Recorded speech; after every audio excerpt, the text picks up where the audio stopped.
Welcome to the 92nd episode of I Wrote This News. Today is Tuesday, April 12, 2022. Let's dive into a niblet of news. Today's headline: Artificial intelligence gives Val Kilmer his voice once again. Val Kilmer, the star of movies as wide-ranging as Top Gun, Batman Forever, Heat, and The Prince of Egypt, withdrew from the public eye following a throat cancer diagnosis and 2 tracheotomies, which left his ability to express himself vocally severely impaired. He now speaks using a voice box. Speaking, once my joy and lifeblood, has become an hourly struggle, Kilmer wrote in his 2020 memoir I'm Your Huckleberry, describing his voice as, quote, Marlon Brando after a couple of bottles of tequila. It isn't a frog in my throat, more like a buffalo. But now, fans of the actor can once again hear his voice. Kilmer, who is returning to the big screen in the long-awaited sequel Top Gun: Maverick later this year, has partnered with tech company Synantic to generate a version of his speech using artificial intelligence, based on existing footage and recordings of his voice. Let's listen into what that sounds like. We all have the capacity to be creative. We're all driven to share our deepest dreams and ideas with the world. When we think of the most talented creative people, they speak to us in a unique way. A phrase we often hear is having a creative voice. But I was struck by throat cancer. After getting treated, my voice as I knew it was taken away from me. People around me struggle to understand me when I'm talking. But despite all that, I still feel I'm the exact same person, still the same creative soul. The soul that dreams ideas and stories constantly. But now I can express myself again. I can bring these dreams to you and show you this part of myself once more. A part that was never truly gone, just hiding away. As many of you now know, our entire show is produced using similar technology. Every word I've ever spoken on this podcast was first written or edited by Bob Neese, then converted to audio using artificial intelligence technology. Here's what that sounds like when the AI technology is tasked with rendering some of the same text in Bob's voice.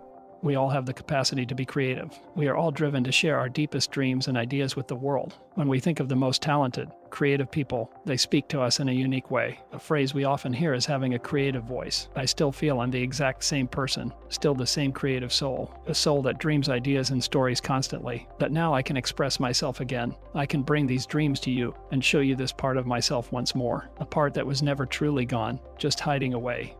We hope you've enjoyed the experiment that this podcast has offered. We will be doing about 1 more week's worth of episodes, and then we will take a breather before we move on to something else. Here's to technology giving Mr. Kilmer's voice back to him, and here's to using technology to make lives truly better. April 12th is the 102nd day of the year in the Gregorian calendar.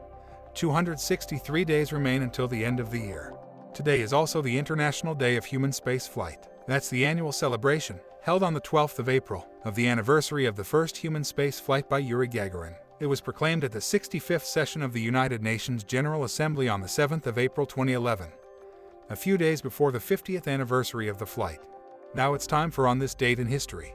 1861, the Battle of Fort Sumter. The war begins with Confederate forces firing on Fort Sumter, in the harbor of Charleston, South Carolina. The Battle of Fort Sumter, April 12, 1861 was the bombardment of Fort Sumter near Charleston, South Carolina by the South Carolina militia. It ended with the surrender by the United States Army, beginning the American Civil War.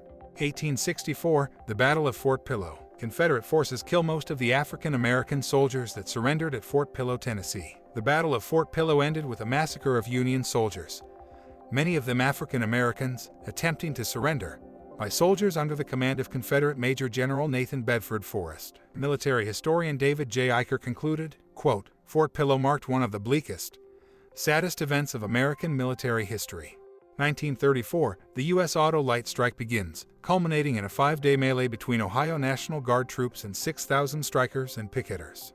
1955, the polio vaccine, developed by Dr. Jonas Salk, is declared safe and effective.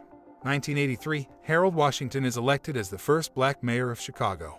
1999, United States President Bill Clinton is cited for contempt of court for giving intentionally false statements in a civil lawsuit. He is later fined and disbarred. Celebrating birthdays today are musician Herbie Hancock, Steppenwolf rocker John Kay, actor Ed O'Neill, comedian and TV pioneer David Letterman, author Scott Turow, musician and Amy Grant's main squeeze Vince Gill, Indigo Girl Amy Ray, actress Alicia Coppola, actress Shannon Doherty, badass actress Claire Danes, and sculptor Manuel Neri. He turns 92 today. Happy birthday to all of them, and if your birthday is today, a very happy birthday to you as well. By the way, if you or someone you know is having a birthday and would like us to announce it on the show, leave us a voice message or send an email. The links are in the show notes. Today's news was brought to us by Coffee or Die, and the website with its own unique voice too, Wikipedia. If you have a comment or a question about anything you've heard today, or if you have a suggestion, please send us a note at IWTN, all one word, at thatradioshow.com. That email address one more time is IWTN, all one word, at thatradioshow.com. One more thing, if this podcast sounds a little funny, that's because it's also an experiment. All of the vocals were generated using AI technology. Hopefully the show will sound different and better as the tech improves and as we improve at using it. I'm Bob Meese, hoping you have an amazing day. We'll get together again soon.